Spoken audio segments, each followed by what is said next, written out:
Sot ka patur një sulm domethënës në Moskë, ku ushtria ukrainase ka lëshuar 390 dronë gjatë orëve të natës deri gjatë mëngjesit të sotëm. Është domethënës në artilë sepse kryesisht mbrojtja ajrore e Rusisë ka rezultuar e suksesshme në episode të ndryshme të sulmeve me dronë,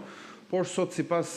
konfirmimeve që vinë edhe nga vetë zyrtarët rusë, ka qenë kryebashkiaku i Moskës që ka konfirmuar bilancin e këtij sulmi, janë goditur godina në Moskë dhe rrethinat pranë saj, ka thënë kryebashkiaku i Moskës, janë 390 dronë, nga të cilët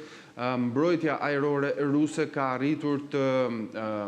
rrëzojë dhe të shkatërrojë 81 prej tyre. Kështu që pjesa tjetër ja ka dalë me sukses të realizojë objektivin dhe për të goditur shënjestrat për të cilat janë nisur, dhe në pamje të parë duket një sukses i ushtrisë ukrainase ky sulm i sotëm në Moskë, ku kryesisht dronet e Ukrainës rrëzohen, arrin të neutralizohen nga ushtria ruse, por duke marrë parasysh raportin e dronëve të rrëzuar sot dhe atyre që kanë goditur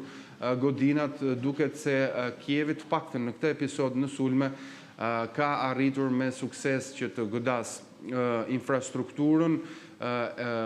pak civile, po ndërkohë kryesisht industriale të Moskës, sepse është goditur një prej vendprodhimeve të hekurit në kryeqytetin dhe kryeqendrën ruse, dhe ndër të tjera sërish në kuadër të pak ditëve, kuadrën kohor të pak ditëve, goditet kompania Wildberries, një homologe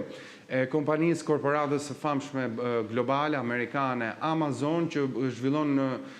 tregtinë në nivelet më të larta online në territorin rus. Kështu që ky është episodi më i veçuar që mund të sjellim nga sulmet e ditës së sotme, ku me sa duket ushtria e Kievit ka arritur të ndërmarrë në duke në formë të suksesshme një sulm ndaj Moskës. Faleminderit Arlind për gjitha këto informacione të minutave të fundit nga zhvillimet ndërkombëtare. Ishim me kolegun tonë Arlind Disa. Shkojmë tani në një hapësirë të shkurtër publicitare.